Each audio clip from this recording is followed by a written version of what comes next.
Assalamualaikum warahmatullahi wabarakatuh. Alhamdulillahilladzi bi ni'matihi tatimmu sholihat wa bi rahmatihi tatanazzalul barakat. Wassalatu wassalamu ala nabiyyina Muhammadin sallallahu alaihi wasallam sayyidas sadat wa ala alihi wa sahbihi ahlul fadaili wal karamat. Amma ba'du, subhanaka la ilma lana illa ma 'allamtana innaka antal alimul hakim. Rabbi shrah li sadri wa yassir li amri wahlul 'uqdatam min lisani yafqahu qawli. Bapak Ibu hadirin jamaah Masjid Al Munawwarah rahimakumullah. Pertama, dari hati yang paling mendalam tentu kita senantiasa tidak henti-hentinya bersyukur, berterima kasih kehadirat Allah Subhanahu wa taala atas segala nikmat dan karunia yang telah diberikan kepada kita, nikmat iman, nikmat Islam, nikmat kesehatan, terutama di bulan Ramadan yang penuh berkah ini. Kalau kita melihat di saat yang sama banyak saudara kita yang sekarang sedang terbaring di rumah sakit, bahkan dipasang infus, dipasang alat-alat medis. Mereka merindukan suasana seperti ini. Alhamdulillah kita masih diberi kesehatan, bisa berjamaah. Ini satu karunia yang luar biasa, dan mudah-mudahan Allah Subhanahu wa taala menerima semua amaliyah Ramadan kita. Yang kedua, shalawatullah wassalamuhu mudah-mudahan senantiasa terlimpah kepada junjungan kita baginda Rasulullah sallallahu alaihi wasallam. Dan yang ketiga, terima kasih atas waktu dan kesempatan yang diberikan kepada saya untuk menyampaikan kultum pada malam hari ini. Kultum itu kuliah 70 menit Bapak Ibu. Berarti tinggal menghitung ini, nanti jam 9 kurang seperempat insya Allah kita selesai. Sepakat mau mboten? Jenengan sepakat, kula sing kesel. Kok mek senden guyang-guyu tok. Secukupnya. Karena kalau Ramadan begini ini menjadi imam, menjadi penceramah itu serba repot. Nanti terlalu cepat katanya gak niat kultum dulu. Terlalu panjang juga jamaah itu ngerundel. Ya. Maka mudah-mudahan tadi saya mengimami tidak terlalu cepat juga tidak terlalu lama. Ya. Karena kalau di kita ini mesti milih yang sedang-sedang saja lah.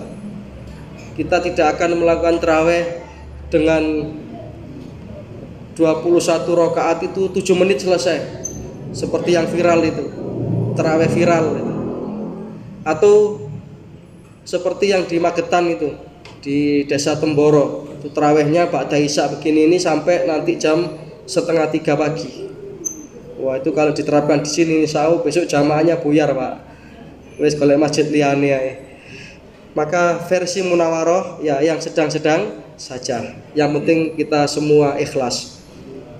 Para jamaah rahimakumullah, perkenankan pada kesempatan kultum yang singkat ini saya menyampaikan tentang cara-cara kita untuk mendapatkan yang namanya mahabbah, kecintaan dari Allah Subhanahu wa taala. Nah, ini satu hidup yang luar biasa Bapak Ibu.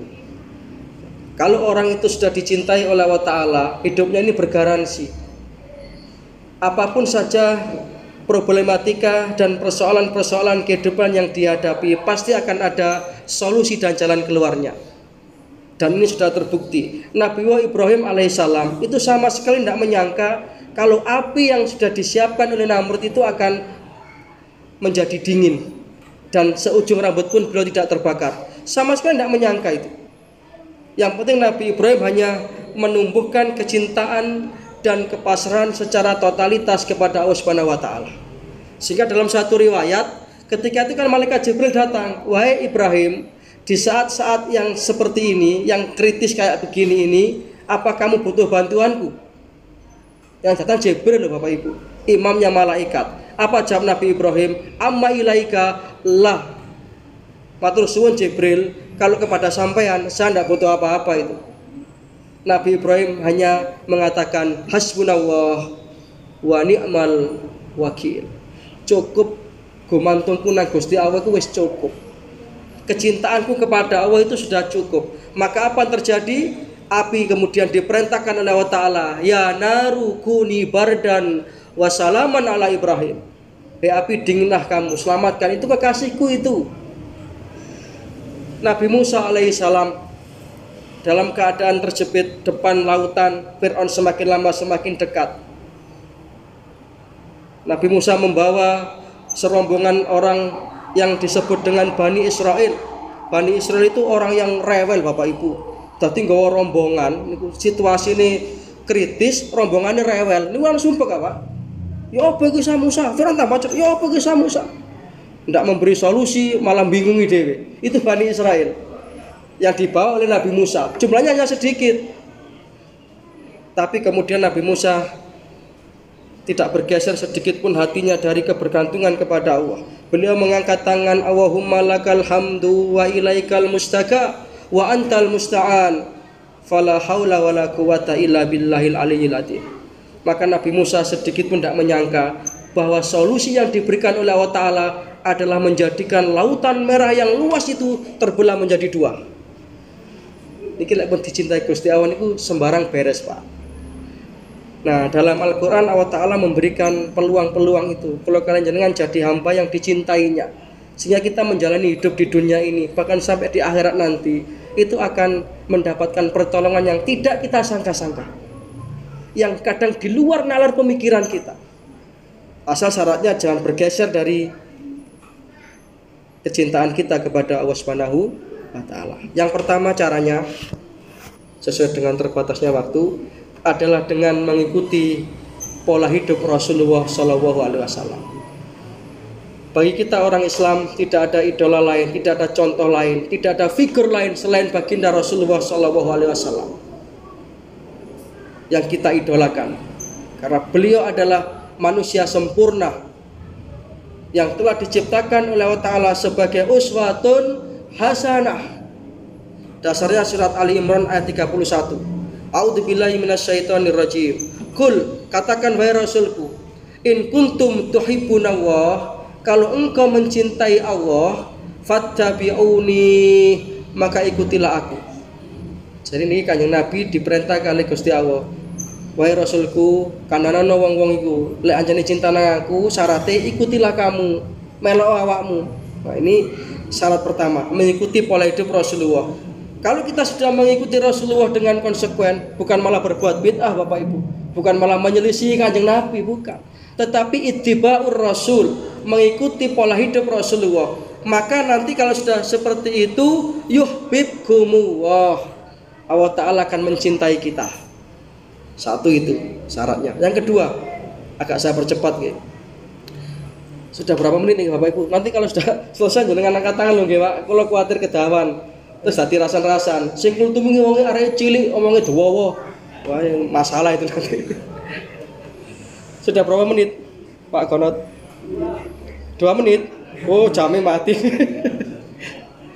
Yang kedua, supaya kita ini bisa mendapatkan cinta dari Allah, menjadikan diri kita sebagai orang yang bertakwa. Takwa niku bahasa gampangane manut dumateng Gusti Allah. Termasuk Ramadan ini kan mendidik kita menjadi hamba yang manut. Kita berlapar-lapar, berhaus-haus. Dasarnya surat Ali Imran ayat 76. Ini semua ada dasar Qur'annya Bapak Ibu, buat tidak ngawur. Ya, nanti bisa jenengan cek di rumah.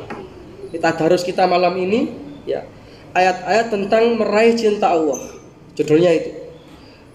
Surat Ali Imran ayat 76, Allah Subhanahu wa taala berfirman, A'udzubillahi minasyaitonirrajim. Bala man aufa bi ahdihi wattaqa fa innallaha yuhibbul muttaqin. Sebenarnya barang siapa yang menepati janji dan bertakwa kepada Allah, fa innallaha, maka sesungguhnya Allah Subhanahu wa taala yuhibbul muttaqin, mencintai hamba-hambanya yang beriman. Maka luar biasa Ramadan ini, kesempatan yang tidak semua orang bisa meraihnya. Alhamdulillah kita bisa berpuasa, karena banyak di antara saudara kita umat Islam yang belum tersentuh hidayah. Sampai kadang-kadang kan ada spanduk itu Bapak Ibu, hormatilah orang-orang yang berpuasa. Kalau menurut saya pribadi, saya kritisi, spanduk itu tidak perlu, kata-kata seperti itu tidak penting. Kenapa Bapak Ibu? Orang yang berpuasa tidak usah dihormati manusia, sudah dihormati langsung oleh Allah. Bahkan Rasulullah mengatakan inna fil jannati baban yuqalu lahu ar-rayyan. Nanti di surga itu ada satu pintu khusus yang disebut dengan babur rayyan, pintu rayyan. Yadkhulu minha as-shaimuna fi Ramadan. Yang bisa masuk itu hanya orang-orang yang berpuasa di bulan Ramadan sebagai penghormatan dari Allah. Maka tidak usah dihormati manusia, tidak penting. Yang penting dihormati oleh Allah yang berpuasa itu. Kalau saya boleh mengganti spanduk itu, diganti aja kata-katanya, kasihanilah orang yang tidak berpuasa. Wahai yang tidak berpuasa, tulis ngoten mawon, kasihan deh lu. Nggih lho Bapak Ibu, karena berat sekali loh ancaman Allah. Kita bersyukur, mudah-mudahan puasa kita diterima oleh Allah Subhanahu wa taala. Kita perbaiki puasa kita. Kita eman-eman puasa kita dari hal-hal yang merusak ibadah puasa itu. Kemudian orang yang mendapatkan kecintaan Allah Ta'ala adalah orang-orang yang menetapi kesabaran. Di orang-orang yang sabar itu akan mendatangkan cinta Allah. Sabar ini diomongaken gampang, dipraktekkan angel. Oh, sabar itu butuh keimanan yang luar biasa. Makanya Kanjeng Nabi itu pernah ditanya salah seorang sahabat, ya Rasulullah, berikan aku nasihat yang singkat, yang nanti aku akan memegang nasihat itu dan aku tidak akan minta nasihat kepada siapapun selain engkau ya Rasulullah. Nabi hanya memberikan nasihat singkat. Ketika sahabat tadi bertanya begitu, ya Rasulullah, berikan aku nasihat yang dengan nasihatmu itu aku tidak akan bertanya lagi pada siapapun, cukup dari jenengan aja Kanjeng Nabi. Nabi memberi nasihat singkat, la taqdab walakal jannah. Sampeyan aja muring-muringan oleh swarga sampean. Ngoten tok. Karena Kanjeng Nabi niku pirsa, sahabat yang bertanya ini rupanya sahabat sing temperamental ngono, Pak. Sing dididik, "Boh, bah, gua," ngoten niku lho. Kesempatan Kanjeng Nabi ditangleti, "Ya Rasulullah, berikan aku nasihat." Nabi hanya memberikan nasihat yang singkat. Ini termasuk mukjizatnya Kanjeng Nabi nih.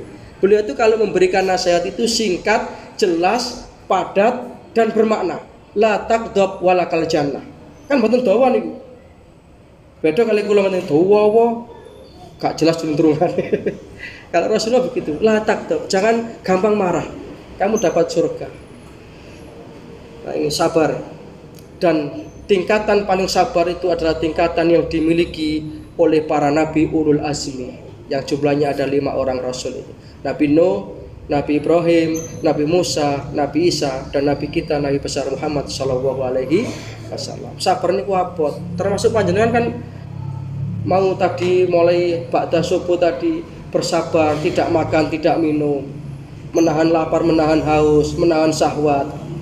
Kemudian setelah berbuka puasa, sholat maghrib, berbuka. Sekarang mari terawih ngeting tasik sabar, gelem ngrungok narek cilik ngomong, ini kan sabar apa? Nah, betul sabar jangan tinggal ngalih kula. Cilik tutur-tutur. Wah, aku wis tuwek lele kok tuturi. Ini sabar. Mudah-mudahan dengan sabar ini kita mendapatkan kecintaan dari Allah Subhanahu wa taala. Pun cekap ngoten kinten-kinten sudah jam 8 kurang 10 menit supaya tidak terlalu panjang ya, karena ceramah seperti ini seperti obat. Obat itu kalau dosisnya pas bisa jadi penyembuh. Tapi kalau terlalu banyak overdosis. Ini pengunjungan dereng overdosis saya akhiri. Okay? Mudah-mudahan ada manfaatnya. Insya Allah masih ada satu lagi jadwal saya di sini. Mudah-mudahan kita bisa ketemu lagi dalam keadaan kita sehat walafiat semua. Dan mudah-mudahan sisa-sisa Ramadan ini bisa kita isi dengan amalia-amalia ibadah. Dan mudah-mudahan kita termasuk orang-orang yang dicatat oleh Allah Ta'ala, termasuk hamba-hambanya yang berjumpa dengan Lailatul Qadar. Ada kurang lebihnya mohon maaf. Terima kasih. Nasrun minna wa wafatun qarib wa basyiril mu'minin. Subhanaka wa humma wa bihamdika asyhadu an la ilaha illa anta astaghfiruka wa atubu ilaik. Wassalamualaikum warahmatullahi wabarakatuh.